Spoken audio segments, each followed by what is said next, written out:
முதலில் எங்களது வணக்கத்தை முதலில் முக்கியத்துவம் கொடுக்கிறோம். ஆட்சியே என்ற அணி முதலில் பேச வர அழைக்கின்றேன். இப்பொழுது தமிழ்ச்செல்வி வீரப்பன். இருந்தாலும் நம்மளுடைய சக்தி, நம்மளுடைய பெருமை நமக்கே தெரியவில்லை.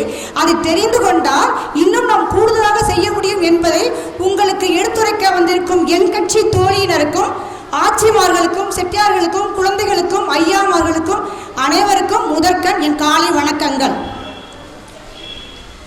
முதல்ல இந்த தலைப்பை கொடுத்த உடனே நான் ஆட்சியில் கலந்துக்கிட்டேன்.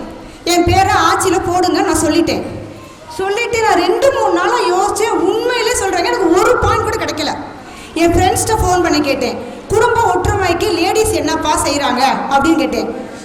சிக்கனம்னா சொல்லலாம், முன்னேற்றம்னா சொல்லலாம், ஒற்றுமைக்கு என்னப்பா செய்கிறாங்க ஒருத்தருக்குமே கிடைக்கல. 2-3 நாள் ஃபோன் பண்ணேன். தப்பா தலைப்பை எடுத்துட்டோமோ அப்படின்னு கூட பயந்தேன். கடைசியில் எங்கள் அம்மாவுக்கு கேட்டேன், குடும்ப ஒற்றுமைக்கு பெரிதும் உறுதுணையாக இருப்பது லேடிஸா ஜென்ஸாமான்னு கேட்டேன். எங்கள் அம்மா சொன்னாங்க, என்னத்தான் இதில் ஒரு சந்தேகம், பொம்பளைங்க தான் நாங்கள். எப்படிம்மா சொல்கிற அப்படின்னு கேட்டேன். குடும்ப ஒற்றுமைக்கு தேவை என்ன? விட்டு கொடுத்தல், சகிப்புத்தன்மை, பொறுமை. இது 3 சொல்லும் போதே கண்டிப்பாக பொம்பளைகிட்ட தானே இருக்கு. இது உலகத்துக்கே உள்ளது, பெண்களுக்கே இயல்பா அமைந்த ஒன்று. விட்டு கொடுக்கறதும், பொறுமையா போறதும், சகிப்புத்தன்மையா இருக்கிறதுமே. அப்ப கண்டிப்பா இது ஆட்சிகள் அதுல பெண்களுக்கு அதிகமா இருக்கு. அதை விட அதிகமாக நம்ம செட்டிய விட்டு ஆட்சிமார்களுக்கு இருக்கு.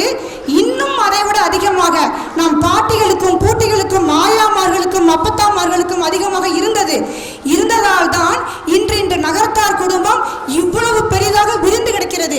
எப்படின்னு யோசிக்கிறீங்களா?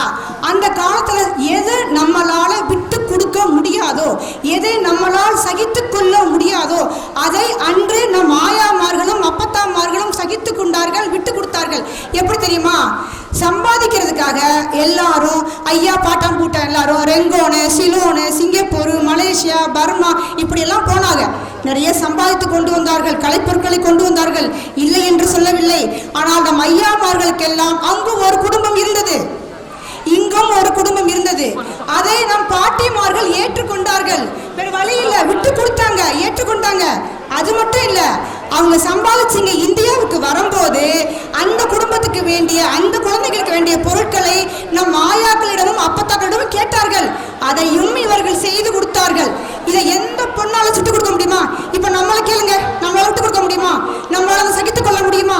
ஆனால் இதை நம்ம அப்பத்தாமார்களும் ஆயாமார்களும் செய்ததால் தான் இன்று இத்தனை குடும்பங்களாக பெருகி இருக்கின்றன.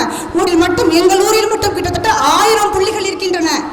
மேலும் அதை மட்டும் நம் ஆயாக்கள் செய்யவில்லை, அதை மட்டும் நம் அப்பத்தாக்கள் செய்யவில்லை, அதற்கு ஒரு தீர்வும் கண்டார்கள். எப்படி தெரியுமா? நான் பட்ட கஷ்டம். இப்ப எல்லாரும் பேசுறாங்க மன அழுத்தம், மன அழுத்தம் என்று. அவர்கள் மன அழுத்தத்தை வெளியே சொல்லவில்லை. ஆனால் அந்த மன அழுத்தத்திற்கு ஒரு வழி கண்டார்கள். என்ன? பொண்ணுக்கு கல்யாணம் பேசும்போது எந்த ஊராவனா இருக்கட்டும், பச்சி என் பொண்ணை நீ கூட்டி போய் நீ இருக்கிற ஊர்ல குடும்பம் நடத்துவியா? அப்பயே நம்ம செட்டியார்மார்கள் அமைதி காத்தார்கள். ஏன்னா ஏதாவது ஒரு பொல்லா பூசி வருதுன்னு வச்சுக்கோங்களேன், செட்டியார்கள் ரொம்ப அமைதியா, ரொம்ப சாஃப்ட் பர்சன் அப்படிங்கிற பர்சனாலிட்டி வந்துருவாங்க. ஆட்சி தான் பேசுறாங்க. பொல்லாதவள் என்று பேர் எடுத்தாலும் பரவாயில்லை, இதற்கு ஒரு மாற்று வழி கண்டுபிடிக்க வேண்டும் என்று அந்த காலத்து ஆயாமார்கள், நீங்க கல்யாணம் பண்ணீங்கன்னா எங்க பொண்ணை கூட்டி போயிருங்க அப்படின்னு இதை பேசினாங்க. அதனாலதான் இன்னைக்கு நம்ம கல்யாணம் ஆன உடனே பொண்ணுகளை நம்ம அனுப்பிடுறோம். அப்போ இதுக்கு ஒரு தீர்வு கண்டுபிடிச்சாங்க. அது மட்டும் இல்ல, நாம் இளைஞர்களுக்கும் ஒருவனுக்கு ஒருத்தி என்ற மனப்பக்குவத்தை தாய்மார்கள் தான் ஊட்டினாங்க. இன்னைக்கு அந்த பழக்கம் நம்ம இளைஞர்கள்ட்ட மிக அரிதாக குறைந்து விட்டது. நல்ல கைதட்டல நம்ம இளைஞர்களை. எப்போது குறை சொல்லிட்டே இருக்கோமே, நம்ம ஆயாவே அப்பத்தாவே நினைச்சு இந்த நேரத்தில் நம்ம நன்றி சொல்லலாம். நமக்கு ஒரு வழி கண்டுபிடிச்சு கொடுத்துருக்காங்களே, அவர்கள் பட்ட துன்பத்தை நமக்கு படாமல் நமக்கு இந்த சமுதாயத்தை காத்து கொடுத்திருக்கார்கள். அதனால் இந்த நேரத்தில் அவர்களை நினைவு கூறுகிறேன். நிறைய பேருக்கு இங்க ஞாபகம் இருக்கலாம், கல்யாணம் பண்ணும் போது ஒரு முறை கொடுக்கறதுனா கூட இந்த ஆட்சிக்கு ஒரு முறை, அந்த அம்மாவுக்கு ஒரு முறை கொடுத்துருக்கோம். நிறைய பேர் கொடுத்துருப்பாங்க. என்னை விட மூத்தவர்கள் அவர்கள் காலத்தில் கல்யாணம் செய்யும் போதோ, சடங்கு செய்யும் போதோ ஆட்சிக்கு ஒரு முறை, அம்மாவுக்கு ஒரு முறை. சில பேர் சாந்தி செய்யும் பொழுது கூட பக்கத்தில் உட்கார வைத்து செய்து கொண்டிருக்கிறார்கள். இதை விட சான்று உங்களுக்கு வேறு என்ன வேண்டும்? பெண்கள் ஆட்சிமார்கள் விட்டு கொடுத்திருக்கிறார்கள், சகிப்புத்தன்மையோடு இருந்திருக்கிறார்கள் என்பதற்கு. மேலும் எதிர்கட்சியிலேருந்து பேச வர்றவங்க என்ன பேசுவாங்கன்னு யோசிச்சு பார்த்தேன். எப்போ பார்த்தாலும் ஒரே குற்றச்சாட்டை தான் நம்ம முன்னாடி வைக்க போகிறாங்க. அது குற்றச்சாட்டு ஆக்சுவலாக கிடையாது. என்ன தெரியும் வைக்க போகிறாங்க? கூட்டு குடும்பம் காரணம் மாமியார் மருமக சண்டை, மாமனார் மருமக சண்டையா, நாத்தனா சண்டையா, எல்லாத்துக்கும் காரணம் ஆட்சிமார்கள்ங்கிறத குற்றச்சாட்டு வைக்க போறாங்க. உண்மையிலே அது குற்றச்சாட்டே கிடையாது. ஏன் தெரியுமா? எந்த இனத்திலையும் இல்லாத மிக சிறப்பான அம்சம், தொலைநோக்கு பார்வையோடு அன்று நம் பாட்டன் கூட்டன்மார்களால் கட்டமைக்கப்பட்ட அம்சம் என்னவென்றால், கல்யாணம் ஆகி பொண்ணழைச்சிட்டு வீட்டுக்கு வரும்போதே வேற வச்சு அவர்களுக்கு வீட்டில் விளக்கிட்டு இது உன் வீடு என்று கூறுவோம். உடனே அவங்கள புள்ளியில சேர்த்துக்கிடுவோம், அவங்களுக்கு புள்ளி முறை கொடுப்போம். இப்போ 10 நாள் கழிச்சு கல்யாணம்னா கூட அவங்களுக்கு புள்ளி முறை கொடுத்துருவோம். பொங்க வைக்கிறதா இருந்தால் நம்ம இனத்துக்கே மட்டும் ஒரு சிறப்பான ஒன்று. ஒவ்வொரு ஆம்பளை பிள்ளைக்கும் ஒரு பொங்க முட்டி வைப்போம் அவங்க வீட்டு வாசப்படிக்கு நேர. இது எந்த இடத்துலையுமே இல்லை. அப்போ வேற்றுமையில் ஒற்றுமை கண்டு போயிடுறாங்க. ஏன்னா நம்ம மருமக தான் இதை பிரிச்சது மாதிரி ஒரு பொய்யான தோற்றம் நிலவி கொண்டிருக்கிறது. நம்மோட நம்ம குழந்தைகள் 17 ஆண்டுகள் வரை தான் நம்மோடு இருக்கிறாங்க. சரி, அப்போ எங்கள் செட்டியார் யாருமே விட்டே கொடுக்கலையா? அவங்களுக்கு விட்டு கொடுக்குற குணமே இல்லையா? இருக்கு. பெண்கள் அளவுக்கு செட்டியார் மாவட்ட இல்லை. இது கூட செட்டியார் மாவட்டம் இருக்கிறதுக்கு காரணம் என்ன தெரியுமா? நம் கருவில் 10 மாதம் இருப்பது நாள் இயல்பா அம்மாவோட குணம் பசங்களுக்கு வரும் இல்ல, அதனால எங்களோட குணம் இந்த செட்டியார்மாருக்கு போயிருக்கு. அது மட்டும் இல்ல, இங்க கூட டாக்டர் இருக்காங்க, நீங்க கேட்டு பார்க்கலாம். முதல் 6 வாரம் கருவில் உருவாகிற எல்லா குழந்தையும் பெண் குழந்தையாகத்தான் இருக்கும். 6 மாதத்திற்கு அப்புறம் டெஸ்டோஸ்டிரான் என்ற இது என்சைம் அதிகமானால் தான் அது ஆண் குழந்தையாக மாறும். கருவில் உதிக்கும் ஒவ்வொரு குழந்தையும் முதல் 6 வாரம் பெண் குழந்தையாகத்தான் இருக்கும். இது விஞ்ஞானபூர்வமான உண்மை. அது நல்லா தட்டலாங்க, இதனால தட்டுங்க, நாங்கள் நிறைய பண்ணி வச்சிருக்கோம் இல்லையா? அதனாலதான் இது அந்த குழந்தை இதில் இறங்கி வர முடியாது. சண்டை போட மாட்டாங்க. சண்டை போட்டால் அவங்களால எளிதில் இறங்கி வர முடியாது. வந்தாலும் எப்படி நம்ம உட்காந்துருப்பாங்க? ஒரு சேரில் தனியாக போட்டு உம்முன்னு உட்காந்துருப்பாங்க. ஆனால் நம்ம ஆட்சிமார் என்னைக்காச்சும் ஃபங்க்ஷனில் உம்முன்னு உட்காந்து பார்த்துருக்கீங்களா? அப்படி உட்காந்துருக்கவே மாட்டாங்க. டைம் இருக்கு மைக்கு. இதுவரை இந்த முயற்சியில் இன்னும் கொஞ்சம் நீங்கள் ஈடுபடலாமே. திருப்பி திருப்பி எங்களை ஆட்சிகளை பார்த்து இந்த குறைகளை சொல்லாமல். 2வது, நாங்கள் சண்டை போட்டால் கூட சேர்ந்துருவோங்க, 5 நிமிஷத்தில் சேர்ந்துருவோங்க. அதே மாதிரி பாருங்களேன், இப்போ சண்டைன்னு வச்சுக்கிறேங்க, கூடிக்க மாட்டோம். அண்ணன் வீட்டில் விசேஷம் வச்சுக்கோங்க, தங்கச்சி கூடலாம் வச்சுருக்கேன். ஆசாட்ட போய் அழுதுருவோம். என்னத்தா நீ இருக்கும்போதே என்னை ஒருத்தரும் கூப்பிட மாட்டோங்கிறாங்க, அப்புறம் யாருத்தா கூப்பிடுவோம்னா அந்த ஆத்தா என்ன செஞ்சிருவா? என்ன பச்சி, நான் இருக்கும்போதே பொம்பளை பிள்ளை விடலாமா, கூப்பிடுங்க பச்சி அப்படின்னு இங்கிட்டும் பேசி அங்கிட்டும் பேசி கூட வச்சிருவா. இதையே ஆண் தலையிட்டால் என்ன தெரியுமா செய்வாங்க? பொம்பளைகளை ஒத்து வரலங்க, நம்ம ஆம்பளைங்க மட்டும் குடிக்கிடுவோங்க அப்படிங்கிற உள்ள பழக்கம் நம்மிடையே இருக்கிறது. அதனால இந்த ஒற்றுமைக்கு பாடுபட்டு இருக்கும் நாம் நம்மளை எப்படி ஒற்றுமை அவங்க ட்ரைவே பண்ணலை அப்படிங்கிறதான் எங்களுடைய குற்றச்சாட்டு. மேலும் மீண்டும் உங்களை சந்திப்பேன். எனது கட்சியினர் இதை பற்றி மிக விரிவாக பேசுவார்கள் என்று கூறிக்கொண்டு நன்றி, வணக்கம். பழனியப்பன். திருமதி மனோன்மணி சொக்கலிங்கம் அவர்கள் சிறந்த பேச்சாளர், சிரிக்கவும் சிந்திக்கவும் வைக்கும் நடுவர் அவர்களுக்கு என்னுடைய பணிவான வணக்கத்தை தெரிவித்துக் கொள்கிறேன். ஆசையாசையாயிருக்கிறதே இது போல் வாழ்ந்திடவே, பாசப்பூமழை பொழிகிறதே இதயங்கள் நனைந்திடவே, நம்மை காணுகின்ற கண்கள் நம்மோடு சேர கொஞ்சம் சேர்ந்து வா. 3 அழகான பொருட்கள் என்ன தெரியுமா நடுவர் அவர்களே? சகோதர ஒற்றுமை, அயலார் ஒற்றுமை, தம்பதிகள் இணக்கம். ஆண்கள் பலமாக இருப்பதற்கு காரணம் பலத்தினால் தான் சமாதானத்தை பெற முடியும். பலம் என்பது ஒற்றுமையில் கிடைக்கக்கூடியது என்று அறிந்தவர்கள் ஆண்கள். செட்டியார்கள் வீட்டில் செட்டாக வாழ்ந்திடுவர், ஏதும் வீணின்றி கணக்கிடுவர். செட்டியார்கள் தான் முதலில் 6 வகை சேமிப்பை கொண்டு வந்தார்கள்.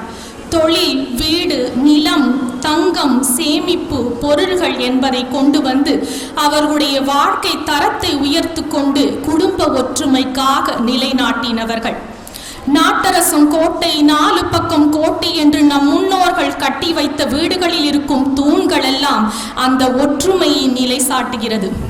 அதனால்தான் அந்த இல்லங்களில் நடக்கும் திருமணங்களில் எல்லாம் அத்தை பெண்ணடுக்கி காட்டுவது, அம்மான் காப்பு கட்டுவது, அப்பத்தாள் திருநீர் பூசுவது, அடுத்த வாரிசுக்கார்கள் இசைப்பிடிமானம் எழுதுவது, பங்காளிகள் கழுத்தூறு கோர்ப்பது, அரசனை கால் நடுவது, பெரியவர்கள் பிள்ளை எடுக்கி கொடுப்பது, மாப்பிள்ளைமார் பூமானம் இடுவது, பிறந்த பெண்கள் வேவு இறக்கிக் கொள்ளுவது, உடன் பிறந்தவர்கள் பால் பழம் கொடுப்பது என்று முன்னோர்கள் செப்புகள் மாதி செதுக்கி செதுக்கி வைத்துவிட்டு சென்றிருக்கிறார்கள். அப்படி செதுக்கி வைத்த உறவுகள் எல்லாம் இன்றைக்கு அக்காளும் தங்கச்சியும் ஒருவருக்கொருவர் ஆகாதவர் ஆகின்றனர். வாய்க்கரிசிக்கு நெல் குத்த மகளே வர முடியாத மன வருத்தங்கள் எங்கு போய் கொண்டிருக்கிறது நம் சமூகம் இந்த ஆட்சிமார்களால். நடுவர் அவர்களே, எங்க அப்பா 9 பேரோட பிறந்தவங்க.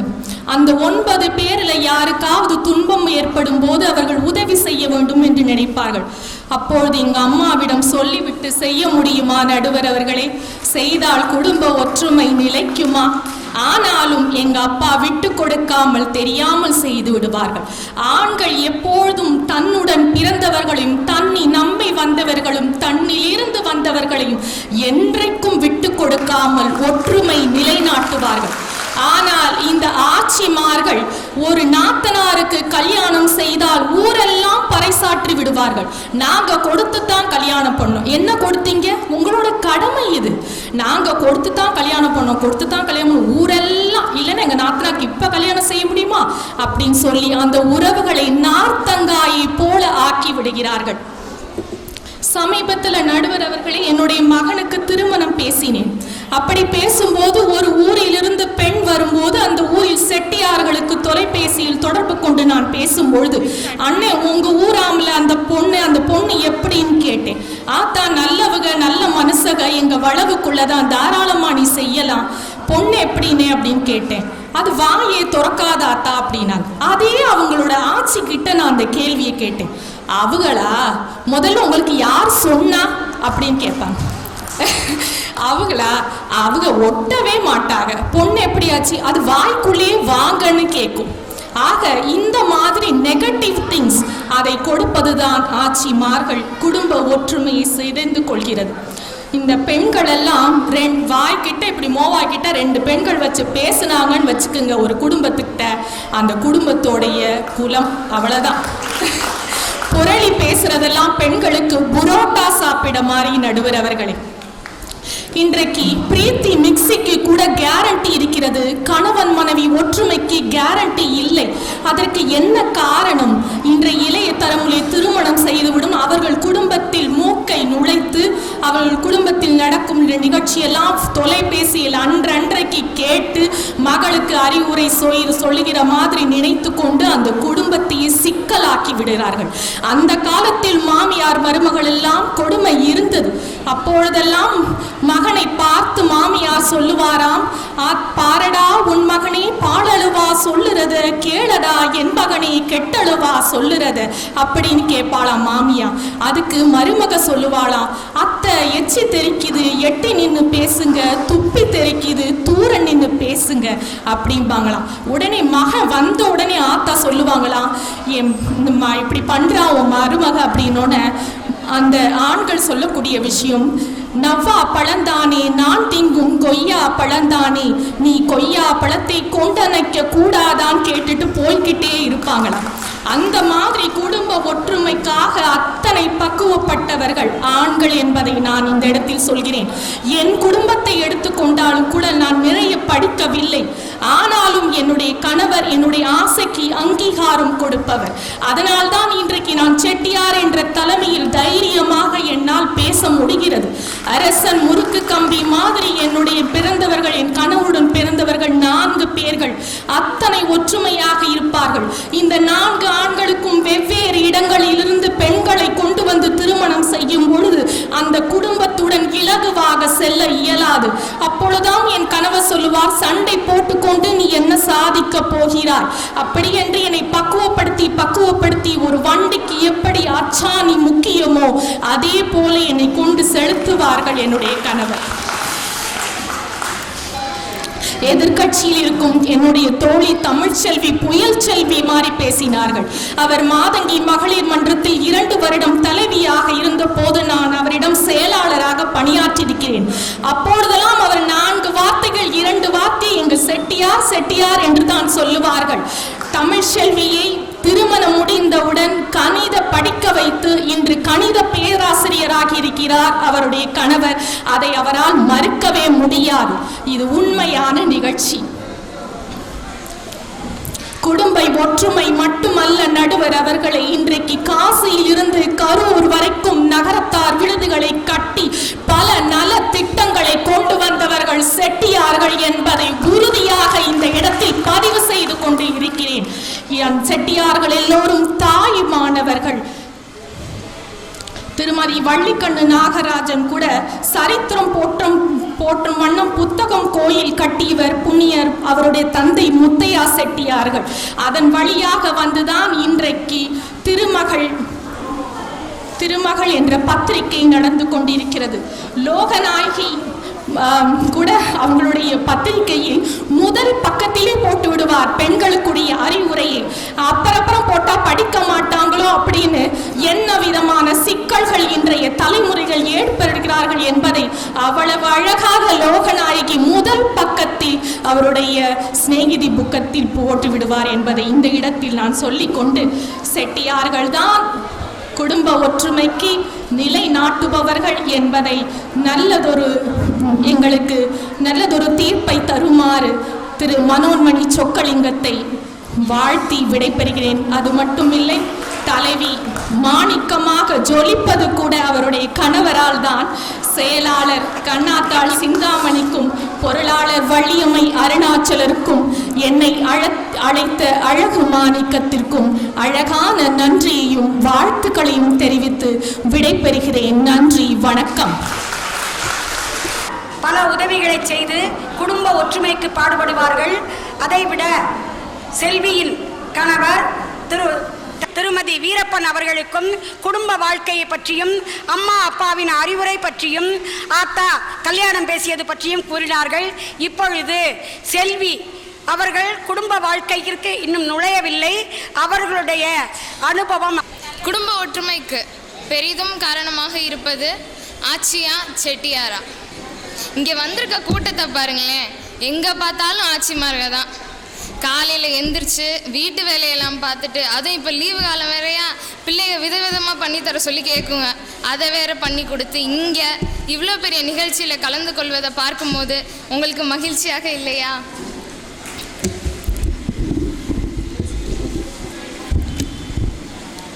திருமணி விளக்கின் அலைவாய் செருமிகு சேயோடு உற்ற சூளை என்று அகநானூரில் தலைவன் முருகன் பேரை சொல்லி சத்தியம் செய்வாராம்.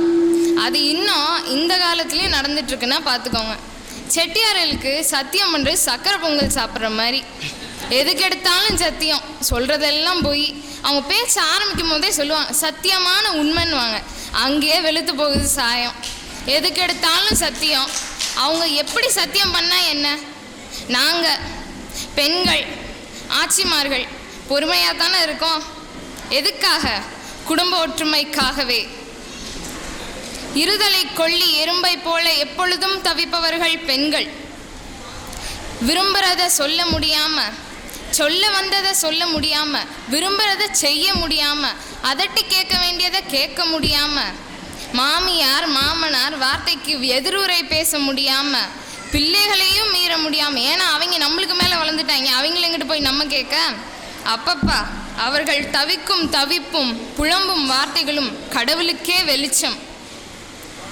நடுவர் அவர்களே, ஆவதும் பெண்ணாலே அழிவதும் பெண்ணாலே. நான் இந்த வாக்கை சொன்னதும் எல்லாரும் என்ன நினைப்பாங்கன்னா, ஒரு நல்ல விஷயம் நடக்கிறது பெண்ணால், அதை அழிக்கிறதும் பெண்ணு நினச்சிப்பாங்க. ஆனால் அதான் இல்லை. ஒரு நல்ல விஷயம் நடக்கிறதுனா அதுவும் பெண்ணால். அந்த நல்ல விஷயத்துக்கு நடுவில் கெடுதல் தடங்கெல்லாம் வரும். அதை தடுக்கிறது பெண், அதை அழிப்பது பெண். இதுவே அதன் பொருளாகும். ஆட்சிமார்கள் கொண்டு வந்த ஜாமான 2 பீரோவில் அடையவும் தெரியும், அதே ஜாமான பிரித்து பரப்பவும் தெரியும். இதே கெட்டிக்காரத்தனத்துடன் குடும்ப ஒற்றுமைக்கு விட்டு பிடிக்க வேண்டிய இடத்துல விட்டு பிடிக்கவும் தெரியும், இறுக்கி பிடிக்க வேண்டிய இடத்துல இறுக்கி பிடித்து குடும்ப ஒற்றுமையை விட்டு கொடுக்காமல் காப்பவர்கள் ஆட்சிமார்களே. என்ன நடுவர் அவர்களே, இந்த பாயிண்ட்டை ப்ளீஸ் நோட் பண்ணிக்கோங்க. கவிஞர் கண்ணதாசன், நம்ம செட்டியார் கண்ணதாசனே உயர்ந்த பொருள்களை பெண்களுக்காகவே ஊமையா பாடியிருக்காராம். பறவைகளில் அவள் மணிப்புறா, பாடல்களில் அவள் தாலாட்டு, கனிகளிலே அவள் மாங்கனி, காற்றினிலே அவள் தென்றல், காலங்களில் அவள் வசந்தம். இந்த மாதிரி எந்த கவிஞனாவது ஆண்களை பற்றி பாடியிருக்காங்களா? இல்லவே இல்லை. என்ன நடுவரே, நான் சொல்கிறது சரிதானே? அவையோரே, நீங்களும் சற்று சிந்தித்து பாருங்கள். எனவே குடும்ப ஒற்றுமைக்கு பெரிதும் காரணமாக இருப்பது ஆட்சியே என சொல்லி விடை பெறுகிறேன். நன்றி, வணக்கம். செல்வி அபிராமிக்கு தம்பி இருக்கிறார்களா அல்லது அண்ணன் இருக்கிறார்களா? அண்ணன் தம்பி. அண்ணனை கூப்பிட்டா தெரியும், அவங்க சொல்லுவாங்க ஆம்பளைங்களை பற்றி அழகான பாட்டு. கவிஞர் கண்ணதாசன் அப்போ பெண்களை பற்றி பாடிட்டு போனாருன்னா, இப்போ ஆண்களை பற்றி பாட்டு எவ்வளவோ வந்திருக்கு. இப்போ உள்ள பாடல்களை அபிராமி சொல்லி இருந்தால் நமக்கு புரிந்திருக்காது. நமது செட்டியாரான கவிஞர் கண்ணதாசன் கூறியதை சொன்னதற்கு அபிராமிக்கு நன்றியை கூறி பாராட்டிக் கொள்வோம். அடுத்து, அவங்க சொன்னது எல்லாமே பொய்யுங்க. காலையிலேருந்து வீட்டில் என்ன வேலை பார்த்தாங்கன்னு அவங்கள கேளுங்க பார்க்கலாம். குருமாவுக்கு நான் மிக்சியில் அரைச்சி கொடுத்தேன், ஃபில்டர் காஃபி போட்டு கொடுத்தேன், தோசையை ஊற்றி எடுத்து வச்சேன். அப்புறம் என்ன வேலை பார்த்தேன் நீங்கள் அவங்க சொல்கிறாங்க. ஓ, அலங்காரம் பண்ணி கிளம்பி வந்த வேலையை தான் இங்கே இவ்வளோ பெருமையாக சொல்லிட்டு இருக்காங்க. செட்டியார்கள்லாம் ஆனா ஒன்னா சத்தியம் செய்கிறாங்க. இல்லை இல்லை, எல்லா கணவருமே பணிவிடையை பார்த்துவிட்டு வேலையை பார்த்துவிட்டு தானே சத்தியம் செய்கிறார்கள். நடுவர் அவர்களே, இதையும் நோட் செஞ்சுக்கோங்க. ஆட்சிமார்கள்லாம் எப்பவுமே பொறுமையா இருப்பாங்களாம். வினையே ஆடவருக்கு உயிர். நாங்க பணம் சம்பாதிக்கலைன்னா இப்படி ஆட்சிமார்கள்லாம் டீக்கா ட்ரெஸ் செஞ்சுட்டு வந்து இங்க இருக்க முடியுமா? சர்ரு சரன்னு ஏறின ஆட்டோ இறங்கின ஆட்டோன்னு வர முடியுமா? இப்ப டிரைவருக்கு சம்பளம் 10,000 ரூபாங்க. இதெல்லாம் எங்க இருந்து வரும்? நாங்க பணம் சம்பாதிச்சா மட்டுமே தான் வரும். ஒரு இல்லற கடமையை நாங்க பண்ணா மட்டும்தான் ஒரு குடும்பம் மகிழ்ச்சியாக இருக்கும். செட்டியார் தான் வறியோருக்கு ஒன்றை கொடுக்கிறார், மனைவி மக்களை பிரியாமல் இருக்கிறார், வறியோரை மதிக்கின்றார், தங்கள் சுற்றத்தையும் தங்கள் மனைவிக்கு பயந்து அவர்களுடைய சுற்றத்தையும் போற்றி வாழ்கிறார். இல்லைன்னா அந்த பொண்டாட்டி அந்த சோறு போட மாட்டாங்கல்ல, அதனாலதாங்க போற்றி வாழ்றாங்க. நட்பை போற்றி நடக்கிறார், தம்மை பழிப்பவரை பொறுத்துக் கொள்கிறார். இதை எல்லாவற்றையும் அவர்கள் இல்லத்தில் இருந்து செய்வதால் மட்டுமே தான் அவர்களுடைய குடும்பம் பெரிய குடும்பம், நல்ல குடும்பம் என்ற பெயரை பெறுகின்றது. நல்லதோர் குடும்பம் பல்கலைக்கழகம் என்று கண்ணதாசன் பாடுவது போல் குடும்பம் என்ற ஒவ்வொரு பல்கலைக்கழகத்திற்கும் செட்டியார் தானே வைஸ் சான்சலரா இருக்காங்க.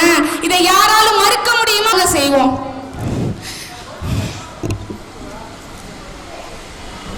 பிள்ளையை ஆட்சிமார்கள் பிள்ளையை தூக்கினார், செட்டியார் பால் கூடைய தூக்குவாராங்க.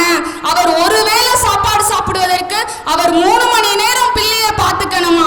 அப்ப அவர் பிள்ளைக்கு கூறும் அறிவுரையை கேளுங்க. பூ போன்ற நெஞ்சினிலே முள்ளிருக்கும் பூமியடா, பொல்லாத கண்களடா, புன்னகையும் வேஷமடா, நன்றி கெட்ட மாந்தரடா, நான் அறிந்த பாடமடா. செட்டியார் தாங்க அதிக சேவை செய்யறாங்க. வெளிநாட்டுக்கு போகும்போது வேலை நிமித்தமாக, அதாவது கூட்டு தொழிலுக்காக அப்போது சென்ற வேலைக்காக அவர்கள் மனைவியை விட்டு பல நாட்கள் பிரிந்து இருந்தார்களாம். அப்போது அவர்களுடைய நெஞ்சுக்கு கூறும் அதை கேளுங்கள். நெஞ்சே, நீ அறிய காடு கடந்து அடையவிருக்கும் பொருளை இவள் பிரிவினால் கிடைப்பதாயின் விடுக, இவள் இறந்து படுவாள். பணத்திற்கும் பொருளுக்கும் அவ்வளவு ஆசை இல்லை முன்னைய காலங்களில் இருந்த செட்டியார்மார்களுக்கு. அதே தான் இப்பொழுதும் அதைத்தான் கடைபிடிக்கின்றார்கள். ஆட்சி செட்டியார் இறந்த வீட்டில் ஆட்சி பாடும் பாடலை கேளுங்கள். செட்டியார் இருந்த வீட்டில் ஆட்சி பாடும் பாடலை கேளுங்கள். 10 கடை பார்த்தார், பக்கத்து கடையை மேப்பாப்பார், 8 கடையும் பார்த்தார், 8 கடையும் மேப்பாப்பார். Where there is only compromise he can see. 8 கடையையும் பார்க்கலாம், 10 கடையையும் பார்க்கலாம், இல்லாட்டி எதையுமே பார்க்க மாட்டாங்க.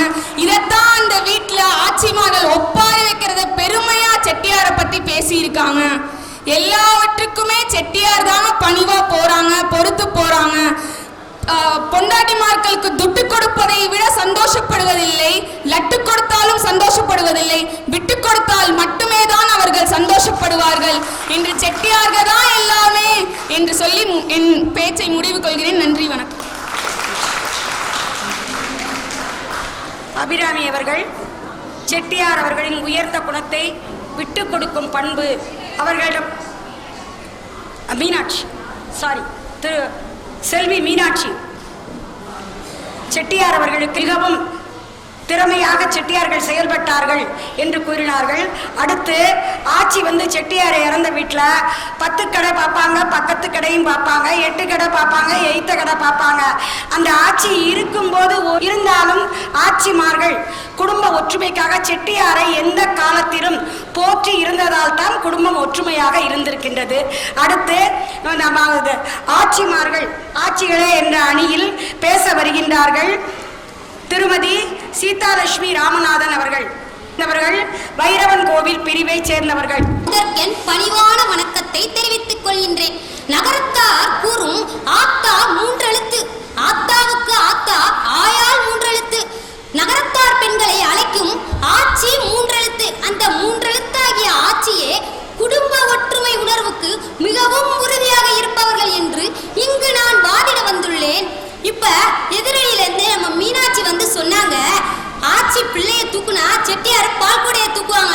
அதுவும் ஆறு சொல்லி தூக்குறாங்க, ஆட்சி சொல்லித்தானே செட்டியார் பால் கூடைய தூக்குறாங்க.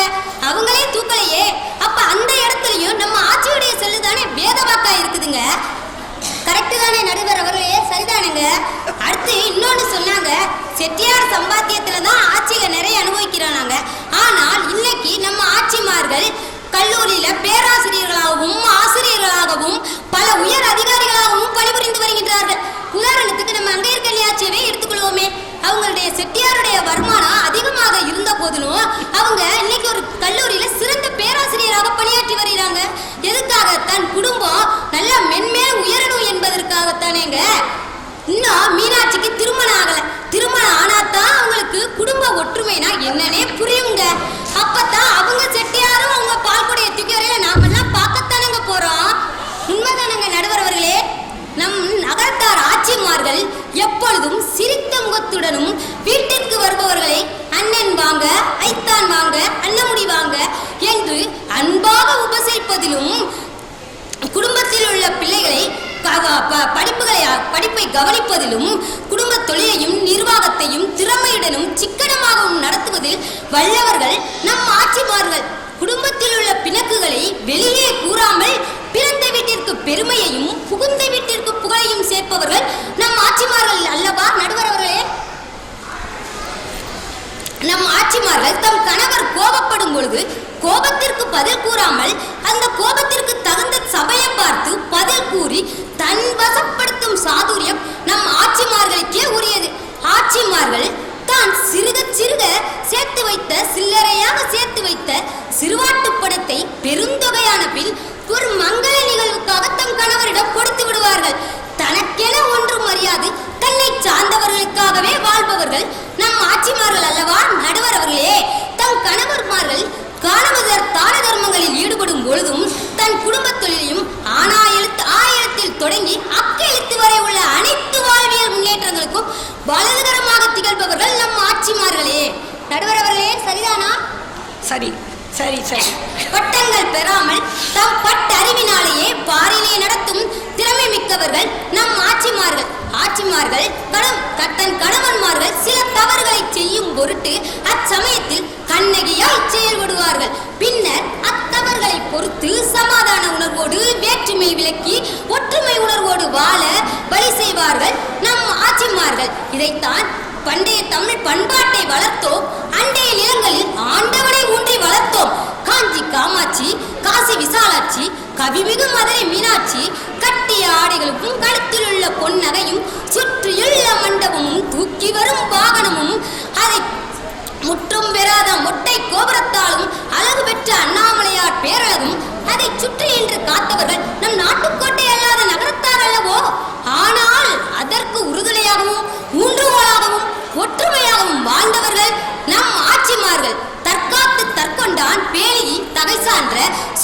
காத்து சோர்விலான் பெண் என்ற வள்ளுவரின் வாக்கிற்கிணங்க தன்னையும் காத்து தன்னை சார்ந்தவர்களையும் காத்து தன் குடும்பத்துக்கு இழுக்கு ஏற்படா வண்ணம் இருக்காமல் இருக்க குடும்ப ஒற்றுமை உணர்வுக்கு மிகவும் உறுதுணையாக இருப்பது ஆட்சியே. இதையே நம்மில் விளையாட்டாக சிலர், அண்ணே உங்க வீட்டில் மீனாட்சி ஆட்சியா இல்லை சிதம்பரம் ஆட்சியா என்று கேட்பார்கள். ஆனால் நம் நகரத்தார் சமூகத்தில் மதுரையின் அருள் பெற்ற மதுரை மீனாட்சி ஆட்சியே நடந்து கொண்டிருக்கிறது என்பதில் சிறிதும் ஐயமில்லை. ஆகவே நான் பேச வந்ததோ பெருக்கம், நான் பேசி முடிப்பதோ சுருக்கம். இனி நான் பேசினால் அடிக்கும் மணி ஓசை. ஆகவே எனக்கு பேச வாய்ப்பளித்த உமைக்கு நன்றி கூறி விடைபெறுகின்றேன். குடும்ப ஒற்றுமை உணர்வுக்கு மிகவும் உறுதுணையாக இருப்பது ஆட்சியே என்று கூறி என் உரையை முடித்துக் கொள்கின்றேன். நன்றி, வணக்கம். நேரம் ஆக ஆக ஆட்சியின் குரல் மேல் எழும்பி செல்கின்றது. அதற்கெல்லாம் பதில் கொடுப்பதற்கு செட்டியார்கள் காத்திருக்கின்றார்கள். ஆச்சேன்னு தெரியலன்னு தேடுறாங்க. ஆச்சி மெதுவாக எடுத்துகிட்டு போய் ஆத்தா வீட்டில் வச்சுட்டு வந்துருச்சு. ஏன்னா கொட்டகை சாவி இருந்தால் செட்டியார் எதுலையா சின்ன நகையை எடுத்து தங்கச்சிக்கு கொடுத்துருவாருன்னு சொல்லிட்டு ஆச்சிக்கு பயம். ஆனால் செட்டியார்கள் அப்படி இல்லை, வேண்டிய நேரத்தில் உதவுவார்கள் என்று தோழிகள் பேச வருகின்றார்கள். செட்டியாரே என்று பேச வருபவர்கள் கண்ணம்மை விஸ்வநாதன். இவர்கள் கண்டவராயன்பட்டி பைரவன் கோவிலை சேர்ந்தவர்கள். மாநகர் மதுரையில் நடைபெற்றுக் கொண்டிருக்கும் இந்த மாபெரும் மன்றத்திற்கு வந்திருக்கும் உங்கள் அனைவருக்கும் மற்றும் நடுவராக அமர்ந்திருக்கும் மனோன்மணி ஆட்சி அவர்களுக்கும், எதிர்க்கட்சிகள் படபடவென்று பேசி முடித்து அமர்ந்திருக்கும் எதிர்க்கட்சி சகோதரிகளுக்கும், உள்ளதை உள்ளபடியே பேச வந்திருக்கும் என் கட்சி சகோதரிகளுக்கும் எனது முதற்கண் வணக்கத்தை தெரிவித்துக் கொள்கின்றேன். மகாலட்சுமிக்கு வாய்த்த சாபம். ஆம், பொருளை எல்லாம் அனைத்து செல்வங்களையும் வாரி வழங்கும் மகாலட்சுமியானவள் ஒரு சாபத்தை பெற்றுள்ளாளாம். என்ன சாபம் அது? எந்த குடும்பம் ஒற்றுமையாக இருக்கின்றதோ அந்த குடும்பத்தை விட்டு மகாலட்சுமியானவள் ஒருபோதும் அகழ்வதில்லையாம். அகன்று போக மாட்டாளாம், பிரிய மாட்டாளாம். இந்த சாபம்தான் அது. இதை நாம் அனைவரும் அறிந்ததே. அன்று முதல் இன்று வரை நம் குடும்பங்கள் ஒற்றுமையாகவே இருந்து வருகின்றன. அதற்கு ஆண்கள் செட்டியார்களே பேருதவி புரிந்து வருகின்றார்கள். இந்த பட்டிமன்றத்தின் இறுதியாக நான் பேச வந்திருக்கின்றேன். ஆனால் இதிலிருந்தே உங்களுக்கு ஒரு முடிவு தெரிந்திருக்கும். படபடபடவென்று பேசுவது ஆட்சிமார்கள், அமைதியாக உள்ளதை உள்ளபடியே பேசுபவர்கள் செட்டியார்கள் என்பது. நம்மிடம் இருப்பதை நாம் மெதுவாக உரைத்தாலே போதும். இல்லாத ஒன்றை சொல்லும் போதுதான் அங்கு கோபமும் படபடப்பும் வருகின்றது. அனைவரும் அறிந்ததுதான். இதையே சங்ககால இலக்கியங்களில் தலைவனும் தலைவியும் இருக்கின்றார்களாம். அவர் அப்போது தலைவனுக்கு உணவு சமைப்பதற்காக தலைவி தலைவனுக்கு பிடித்த உணவு சமைக்கின்றாளாம். அந்த தலைவனுக்கு புலிக்கூட்டு, அந்த காலத்தில் சங்ககால இலக்கியத்தில் கூறப்பட்டது, புலிக்கூட்டு ஒன்று செய்கின்றாளாம்.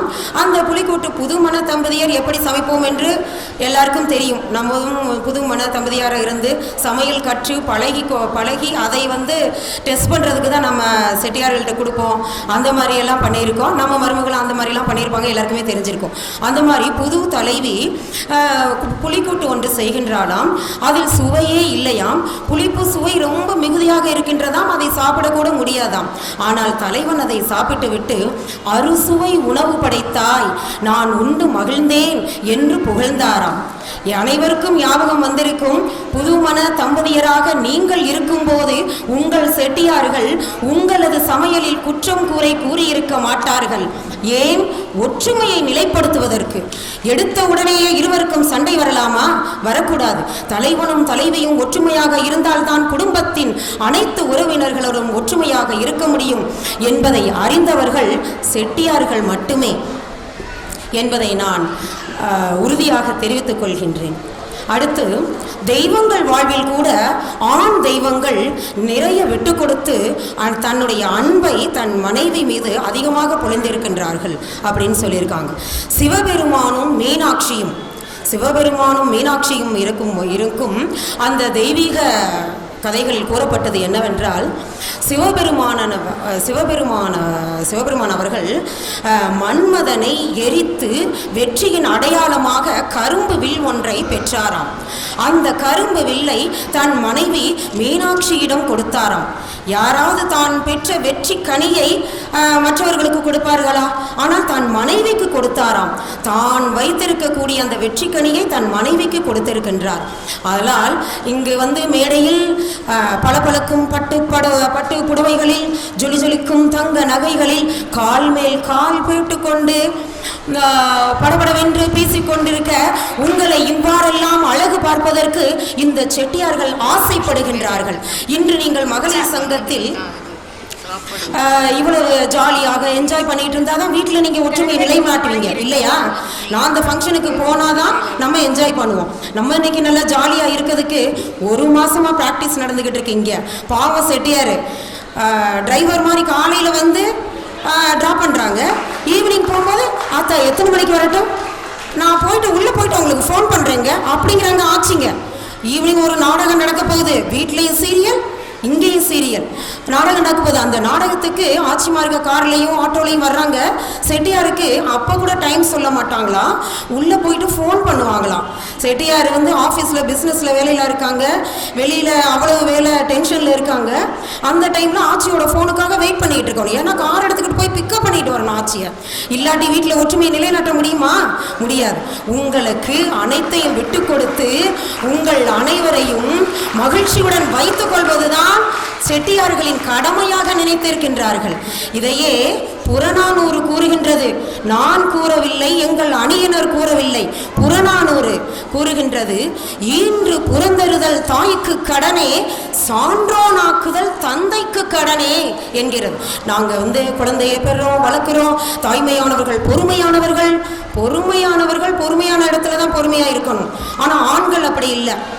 பொறுமைன்னு ஸ்டார்டிங்ல எல்லாம் சண்டை போட்டுட்டு கடைசியில் நான் தெரியாம சொல்லிட்டேன் தேண்டி அப்படியா நம்பி அப்படி சொல்லினா அது சொன்ன சொல் போயிடும், விடாது. ஆனா ஆண்கள் சடனா முடிவெடுப்பாங்க. இந்த இடத்துல இதை விட்டு கொடுத்தா ஃபியூச்சர்ல நம்ம குடும்பம் ஒற்றுமையா இருக்கும் அப்படின்னு நினைப்பாங்க. அது உண்மை. எல்லாரும் மனதில் உங்களுக்கு அது உண்மைன்னு தெரியும். இருந்தாலும் ஆட்சியை பக்கம் சப்போர்ட் பண்ணுமே அப்படின்னு கூட சில பேர் கைதட்டலாம்.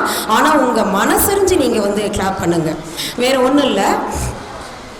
தாயானவள் தன் கருவில் தன் குழந்தையை சுமந்து புறந்தருதல், இந்த உலகுக்கு தருதல் வளர்த்தல் தான் தாயினுடைய கடமையாம். தந்தைக்கு என்ன கடமை என்றால் சான்றோன் ஆக்குவது. சான்றோன் என்பவர் யார்? அறிவில் சிறந்தவனாக, ஆற்றலில் உயர்ந்தவனாக, வீரதீர செயல்களில் வெற்றியாளனாக, தர்ம வழியில் நடப்பவனாக. செட்டிநாட்டு குடும்பங்கள் தர்ம வழியைத்தான் பின்பற்றுகின்றன. தர்ம வழியில் நடப்பவனாக இவை அனைத்தும் ஒன்று சேர்ந்து அனைவருடனும் ஒற்றுமையாக வாழ வேண்டும் என்ற ஆக்கத்தை உண்டு பண்ணுபவர் அந்த தந்தை அப்படின்னு சொல்றாங்க. இந்த கடமை செட்டியாருக்கு தான் இருக்கு அப்படின்னு சொல்றாங்க. புறநானூறு கூறுவது நம் செட்டிநாட்டு குடும்பங்களில் நடந்து வருகின்றது. எதிரணியில் செல்வி அபிராமி சொன்னதை பார்த்தா ரொம்ப சிரிப்பாக இருக்குது. பொய் சத்தியம் பண்ணுவார்கள் செட்டியார்கள் அப்படின்னு. எனக்கு ஒரு திரைப்பட பாடல் ஞாபகம் வருது. பச்சை குழந்தைன்னு பாலூட்டி வளர்த்தே, பாலை குடிச்சு புட்டுங்க அது பாம்பாக கொத்துதடி கண்மணி ஏன் கண்மணி அப்படிங்கிற மாதிரி. இந்த பொண்ணும் ப்ராக்டிஸுக்கு 1 மந்த்தாக வந்துக்கிட்டு இருக்கு. டாடி காலையில் வர்றாங்க, அவங்க அப்பா அந்த குடும்பத்தின் செட்டியார் வர்றாங்க. பேக்கை போட்டுக்கிட்டு, ஏன்பா சிடி கொண்டாடவா? உடனே பொண்ணு சொல்லுது, அப்பா சிடி பிளேயர்லாம் இங்கே செட் பண்ண முடியாது, இது மெமரி கார்டு போடுற அந்த இது கொண்டு வாங்கப்பா. அது இல்லைப்பா, அது போய் எடுத்துகிட்டு வாங்கப்பா. இங்கே உடனே ஓடுறாங்க அவங்க அப்பா, ஓடி போய் பேக் எடுத்துகிட்டு அதை எடுத்துகிட்டு வாங்க. அப்போ அது செட் ஆக மாட்டேங்க, சிடி பிளேயரே கொண்டுட்டு வாங்கப்பா. ஓடுறாங்க அவங்க அப்பா, சிடி பிளேயரை கொண்டுட்டு வராங்க. எதுக்காக? தன் மகள் ஆனந்தமாக இருக்க வேண்டும், இந்த நிகழ்ச்சிகளெல்லாம் நல்லா பண்ணணும். காரைக்குடியில் ஒரு நடனம் ஆடினால் மிகவும் அருமையாக இருந்தது, அனைவரும் பாராட்டினார்கள். அந்த பாராட்டை அவள் பெற வேண்டும், நம் குடும்பம் ஒற்றுமையாக இருக்க வேண்டும், அவள் அந்த இன்பத்தை அனுபவிக்க வேண்டும் என்று எண்ணியவர் அந்த குடும்பத்தின் செட்டியாராம். பேச வந்திருக்கின்றாள் செல்வி அபிராமி ஆட்சியே என்று. ஓகே, அடுத்து நான் ஒரே ஒரு விஷயத்தை மட்டும் சொல்லிடுறேன் நடுவர் அவர்களே. மாமியார் அதை எடுத்தோன்னே அவங்களுக்கே புரிஞ்சு போச்சு. மாமியார் மருமகள் தான் சண்டை போட்டு குடும்பத்தை உடைக்கிறோம் அப்படின்னு தெரிஞ்சு போச்சு. நாங்கள் அந்த டாப்பிக்கே எடுக்கல. கடைசியில் நம்ம சொல்லுவோம், டைம் இருந்தால் சொல்லுவோம், இல்லாட்டி விட்டுருவோம். பாவம் செட்டியாருக்கு தான் எப்போவுமே அட்ஜஸ்ட் பண்ணி போகிறாங்கன்னு நினச்சேன். ஆனால் அந்தாச்சியே ஓப்பன் பண்ணிட்டாங்க ஸ்டார்டிங்லேயே. மாமியார் மருமகளை பற்றி சொல்லுவாங்க. ஏன் அப்படின்னா நீங்கள் தானே சண்டை போடுறீங்க, அதை தானே நீங்கள் எதிர்பார்க்குறீங்க. நம்ம தான் சண்டை போடுறோம், குடும்பத்தை வந்து ஒற்றுமையாக இருக்க விடாமல் பண்ணுறோம் அப்படின்னு நினைக்கிறீங்கல்ல, அதுதான்.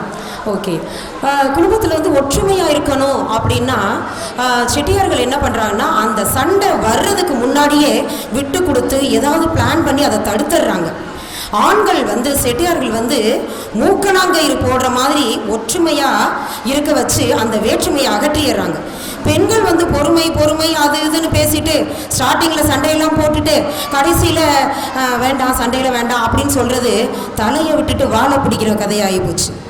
அப்படிதான் ஆட்சியினுடைய செயல்கள் எப்போவுமே ஒற்றுமைன்ற விஷயத்தில், மற்ற விஷயத்தில் நான் சொல்லவில்லை, ஒற்றுமைன்ற விஷயத்தில் தலையை விட்டுட்டு வாழ பிடிக்கிற விஷயம்தான். ஆனால் செட்டியார்கள் வந்து மூக்கணாங்கயிறு போடுற மாதிரி ஸ்டார்டிங்லேயே சண்டை வரவிடாமல் பண்ணிடுவாங்க. Prevention is better than cure அப்படிங்கிறத ஆண்கள் அறிந்தவர்கள். பெண்கள் கொஞ்சம் தாமதமாக தான் அதை செய்கிறாங்க. ஓகே, அடுத்து ஒரு வேடிக்கையாக ஒரு நிகழ்ச்சி கூட சொல்லலாம். மாமியாருக்கும் மருமகளுக்கும் ஒரு வீட்டில் சண்டை நடந்துக்கிட்டே இருக்குது. ரொம்ப சண்டை இருக்கவும் அந்த செட்டியாரால் தாங்க முடியல. ஒரு 4-5 நாள் இப்படி பார்த்தாங்க. அவங்களால ஒன்றும் பண்ண முடியல. எப்படி பண்ண முடியும்? தாயானவள் அன்பை பொழிபவள், தாரமானவள் ஆனந்தத்தை தருபவள். இருவரையும் ஒற்றுமையாக தான் வச்சுக்கணும். நம்ம யாரை பிரிக்க முடியும்? பிரிக்க முடியாது. அதனால் அந்த 2 பேரும் ஒற்றுமை என்ன பண்ணுறதுன்னு சொல்லிட்டு சண்டை தாங்க முடியல. சரின்னு ஆஃபீஸுக்கு போகிறாங்க. போகும்போது கார் எடுத்துக்கிட்டு போகிறாங்க. ஒரு காரில் சரி பாட்டாவது போடுவோம் அப்படின்னோடனே ஒரு ரேடியோ அந்த எஃப்எம்மை தட்டி விடுறாங்க. உடனே அதில் வருது, சோதனை மேல் சோதனை போதுமடா சாமி, வாழ்வேதனை தான் வாழ்க்கை என்றால் தாங்காது பூமி அப்படின்னு வருது. உடனே வந்து இங்கேயும் அப்படியா அப்படின்னு ஆஃப் பண்ணிவிட்டு ஆஃபீஸ்க்கு போயிடுறாரு. போயிட்டு பிளான் பண்ணுறாரு, வீட்டில் வந்து எப்படி நம்ம வந்து இந்த சண்டையை வந்து நம்ம ஒற்றுமையாக மாற்றணும், 2 பேரும் சண்டை போட்டு இருக்காங்க, ஒற்றுமையாக மாற்றணும் அப்படின்னு பிளான் பண்ணுறாரு. ஈவினிங் ஒரு சூப்பர் பிளானோட வர்றாரு. வரும்போது 2 ஆட்சிகளும் வந்து மாமியார் என்ற ஆட்சியும் மருமகள் என்ற ஆட்சியும் என்ன பண்ணுறாங்கன்னா நிலப்படியில் இவங்க ஒரு நிலையிலே அவங்க ஒரு நிலையிலே நிற்கிறாங்க. வந்தோடனே நம்ம பையன்ட்ட எல்லாத்தையும் சொல்லணும் அப்படின்ட்டு தாயும், வந்தோடனே நம்ம செட்டியாட்ட சொல்லணும்னு வந்தது ஆட்சியை நிற்கிறாங்க. அப்போதுக்கு வரும்போதே கார் தாறுமாறாக வருது வீட்டுக்குள்ளே. வந்தோடனே கொஞ்சம் இவங்க ஆட்சிகளுக்கு படபடப்பு வந்துருச்சு. எதிர்கட்சியில் உள்ள ஆட்சிகளுக்கு படபடப்பு வந்த மாதிரி அவங்களுக்கு வந்துருச்சு. என்னடி உடனே மாமியார் ஆட்சி கேட்குறாங்க, என்னடி கார் தாறுமாறாக வருது, உடனே 2 நிலையில் உள்ளவர் ஒரு நிலையில் வந்து சேர்ந்துக்கிட்டாங்க, என்னன்னு தெரியல ஐத்த, உங்கள் மகன் கோபமாக வர்றாங்க போல, அடி வாடி உள்ளே போவோம் அப்படின்னு. உடனே செட்டியாருங்க உள்ளே வர்றாங்க. சே, என்ன ஆஃபீஸ், என்ன டென்ஷன், ஒரே பிஸ்னஸ்னால் பிரச்சனையாக இருக்குது, வெளியில் போனாலும் ஒரே பிரச்சனையாக இருக்குது அப்படின்னோன்னு 2 பேரும் அவங்க புரிஞ்சுக்கிட்டாங்க. சரி, இனிமேல் நம்ம டாப்பிக்கை ஓப்பன் பண்ணக்கூடாது, நம்ம வந்து சண்டையை சொல்லக்கூடாது, பாவம் மகன் அப்படின்னு. உடனே ஐத்த சொல்கிறாங்க மருமகள்கிட்ட, அத்தை போய் அப்பச்சிக்கு காப்பி கொண்டுட்டு வாப்பா, மகனுக்கு காப்பி கொண்டுட்டு வாப்பா அப்படின்னு. சரிங்க ஐத்த, நான் போய் காப்பி கொண்டுட்டு வரேன், கூடவே உங்களுக்கு ஆஃப் சுகரில் ஒரு காப்பியும் கொண்டுக்கிட்டு வரேன் ஐத்த அப்படின்னு சொல்லிட்டு உள்ளே போகிறாங்க. இப்பயே தெரியுது. உடனே செட்டியார் வந்து உஷாராயிட்டார். நல்ல வேலை, நம்ம கோபம் ஆகிறவும் அவங்க கோபம் ஆஃப் ஆகி போச்சு, இனிமேல் இந்த பிளானை யூஸ் பண்ணிட வேண்டியதான் அப்படின்னு அந்த ஒற்றுமைக்காக அவர் எவ்வளவு பிளான் பண்ண வேண்டியதாக இருக்குது, எவ்வளவு நடிக்க வேண்டியதாக இருக்குது, எவ்வளவு நாடகம் போட வேண்டியதாக இருக்குது. ஏன் இப்படி நீங்கள் ஆட்சியெல்லாம் ஒற்றுமையாக இருக்காமல் குடும்பத்தை பிரிக்கிறீங்கன்னு எனக்கு தெரியல. ஆனால் இது செட்டியார் அவர்கள் விட்டு கொடுப்பதையே தனது கடமையாக வைத்திருக்கின்றார்கள். ஆகவே நடுவர் அவர்களே செட்டியார் அவர்களுக்கே தீர்ப்பு கூறி உள்ளதை உள்ளபடியே இங்கு கூறுமாறு உங்களுக்கு அன்புடன் வேண்டுகோள் விடுத்து அமர்கின்றேன். வாய்ப்புக்கு நன்றி அளித்து விடைபெறுகின்றேன். நன்றி, வணக்கம். இருந்தார்கள். பிறகு காஞ்சிபுரம் வந்தார்கள். அங்கும் மன்னரின் தொந்தரவு இருந்ததால் சோழ நாடு நோக்கி வந்தார்கள். தென் திசை நோக்கி செல்லும் பொழுது சோழ மன்னன், இவ்வளவு ஆற்றல் வாய்ந்த கெட்டிக்காரர்களாக இருக்கும் நீங்கள் தன வைசியர்கள் என்னுடைய நாட்டில் இருக்க வேண்டும், தன்னுடைய நாட்டை முன்னேற்ற வேண்டும் என்று அங்கு இருக்க சொன்னான். செட்டியார்கள் இருந்தார்கள். மிகவும் ரத்தினம், வைரம் வைடூரியம் வியாபாரங்கள் செய்து மிகவும் செல்வச் செழிப்பமாக இருந்தார்கள்.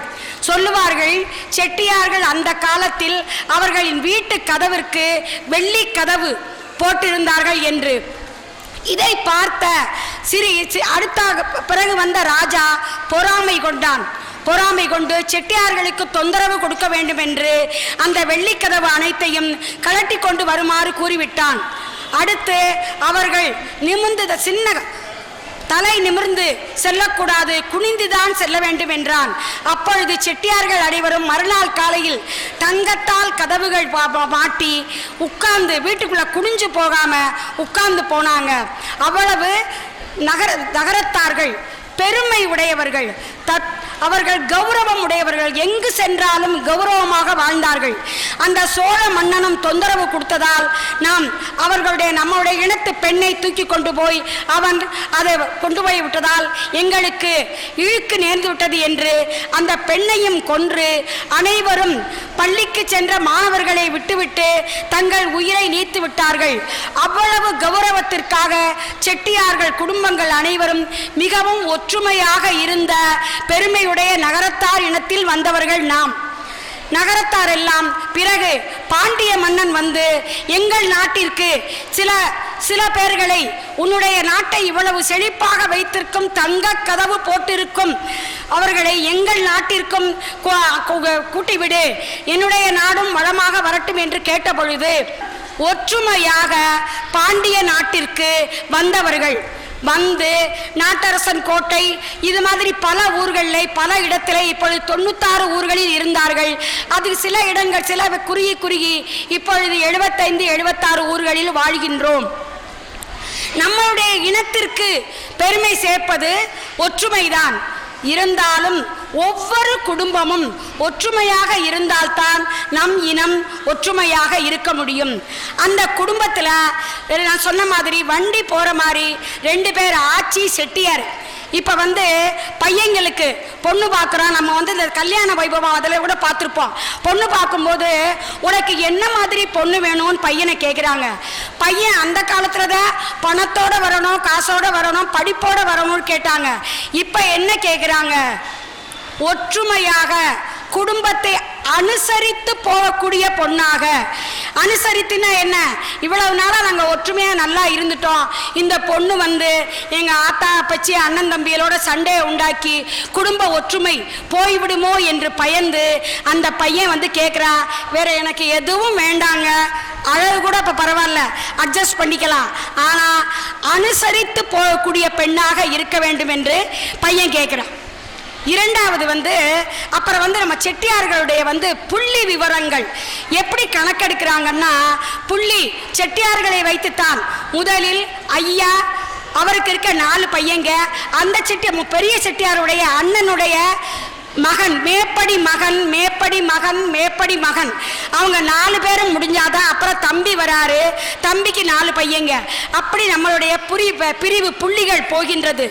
ஏன் செட்டியார்களை அடிப்படையாக வைத்து புள்ளி கூறினார்கள் என்றால், ஏன் ஆச்சி பெரிய ஆச்சி அடுத்த தங்கச்சி மக அப்படி இப்படின்னு வைக்கலைன்னா நாளைக்கு ஆத்தாவோ அப்பச்சியோ செத்த வீட்டில் பிரிக்கும் போது கழுத்தீரில் வெள்ளிச்சாமான்ல பிரச்சனை வந்துச்சுன்னா அவ பேரை முன்னாடி போடாத, அவ பேர் என் பேர் பின்னாடி வரக்கூடாது, இந்த சண்டை வந்துரும்னு தான் செட்டியார்கள் குடும்ப ஒற்றுமைக்காக குடும்ப கௌரவத்திற்காக பாடுபடுபவர்கள் என்று செட்டியார்களை தலைவர்களாக போட்டு புள்ளி விவரங்கள் கொடுத்தார்கள். அடுத்து இப்போ வந்து எங்கள் நாட்டசங்கோட்டை பாகநேரியில எல்லாம் செவ்வாய் பொங்கல்னு வைப்பாங்க. அதுக்கு ஒவ்வொருத்தருக்கும் ஒவ்வொரு சீட்டு கொடுக்கறது இல்லை. முதல் சீட்டு எடுக்கும்போது ஆனாரூனா சூனாப்பானா வேயண்ணா அப்படின்னா அவங்க குடும்பம், வேயண்ணா வேலாயுதம் செட்டியார் குடும்பம், தம்பி சுப்பையா செட்டியார் குடும்பம், தம்பி சாத்தப்ப செட்டியார் குடும்பம், 4 குடும்பத்திலும் முதல்ல ஐயா, மகே, பேரே, தம்பி தம்பி தம்பி முடிஞ்சுதான் சின்ன ஐயா. அது மாதிரி பொங்கல் வைக்கிற பழக்கம். ஒரு சீட்டு தான் குட ஓலை முறை, குடத்தில் போட்டு எடுத்து கொடுப்பாங்க.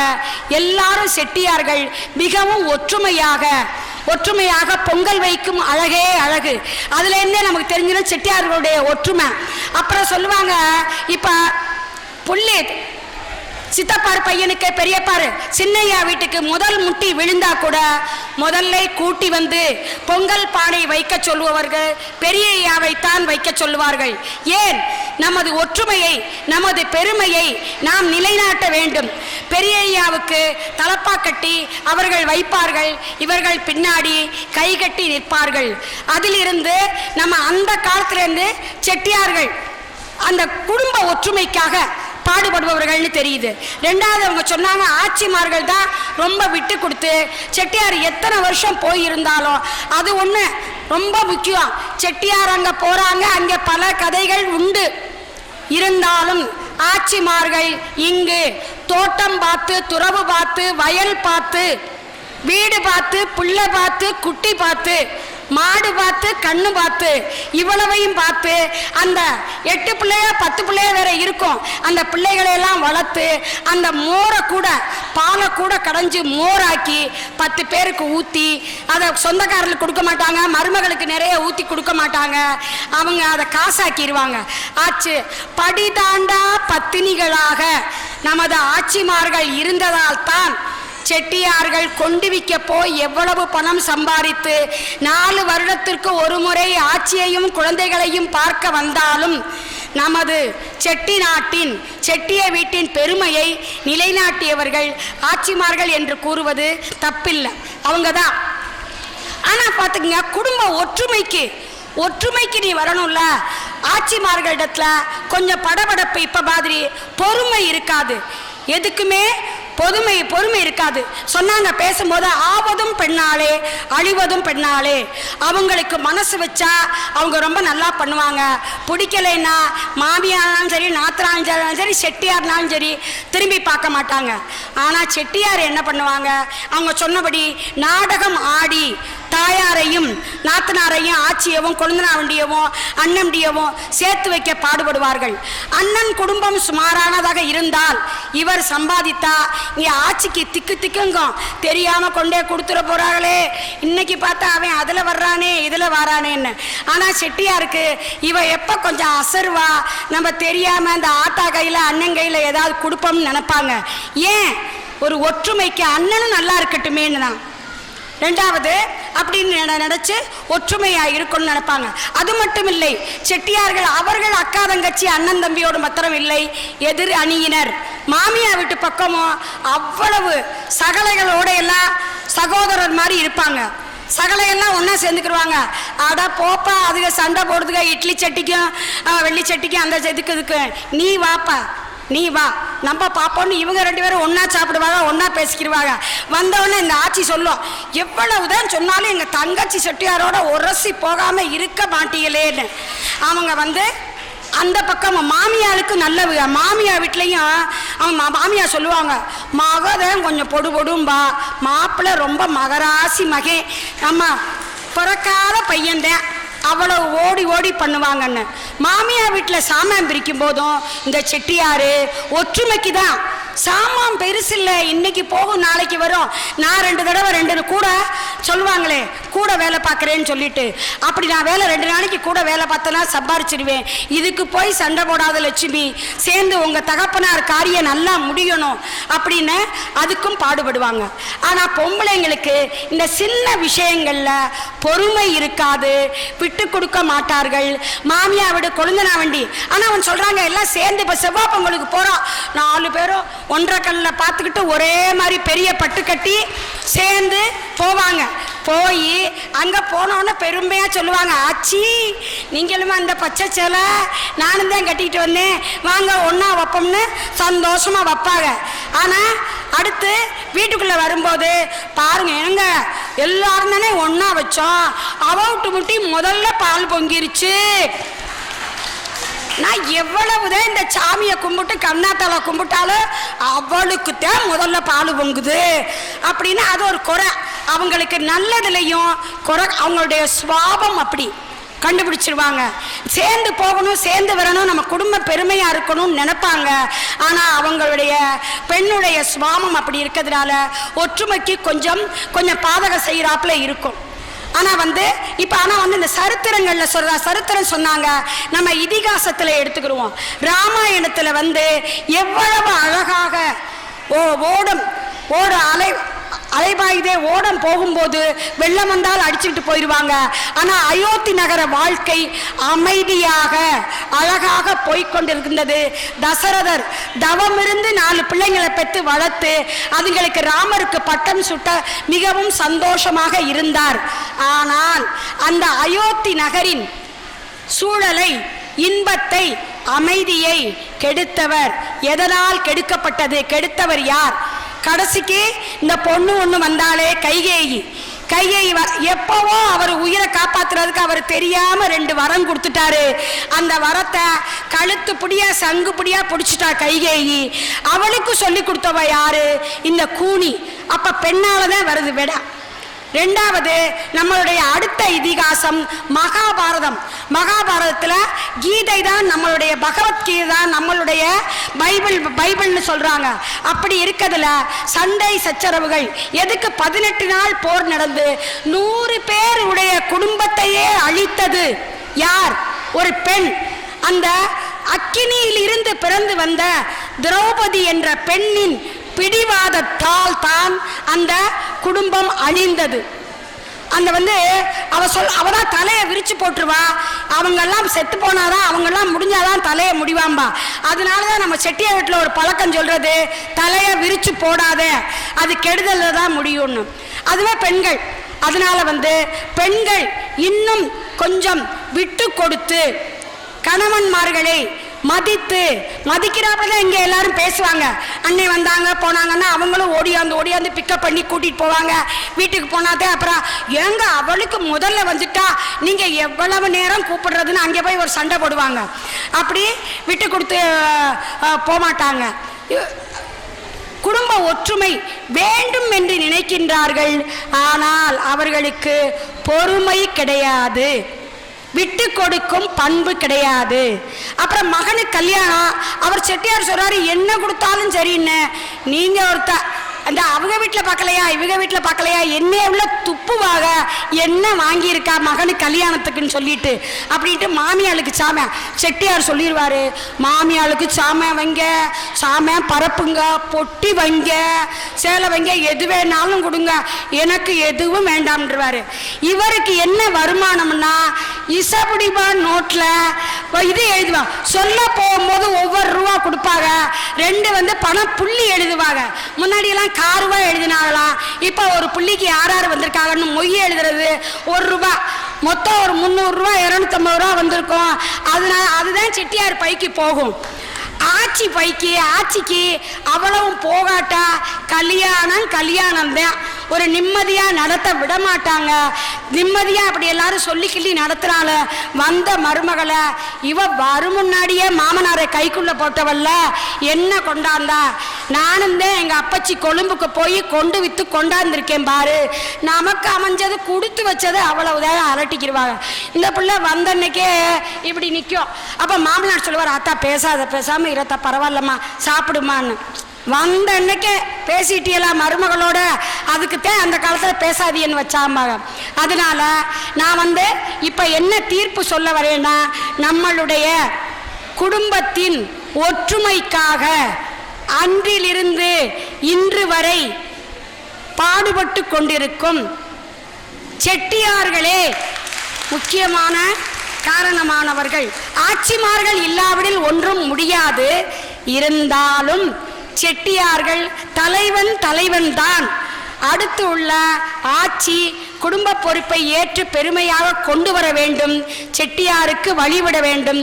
நமது குடும்ப வாழ்க்கையை அமைதியாக கொண்டு செல்லக்கூடியவர்கள், இன்னும் செலுத்துபவர்கள் நமது நகரத்தாரின் சமூக கோட்பாடுகளை, பழக்க வழக்கங்களை, கலாச்சாரத்தை இன்னமும் மிக மிக உயர்த்தி, நம்மளுடைய பாப்புலேஷன் சொல்றாங்கல்ல, ஜனத்தொகை மிகவும் குறைவாக இருக்கின்றது. அதை நிறைய சம்பந்தங்கள் போட்டு நிறைய வருமானம் கேட்காம, நம்ம பையங்கள்லாம் வெளி பொண்ணுகளுக்கு போயிடாம நிறைய நமக்குள்ளே சம்பந்தம் செய்து நமது புள்ளிகளை இன்னும் கூட்டுவதற்கு செட்டியார்கள் உதவி புரிவார்கள் என்று கூறி விடைபெறுகின்றேன்.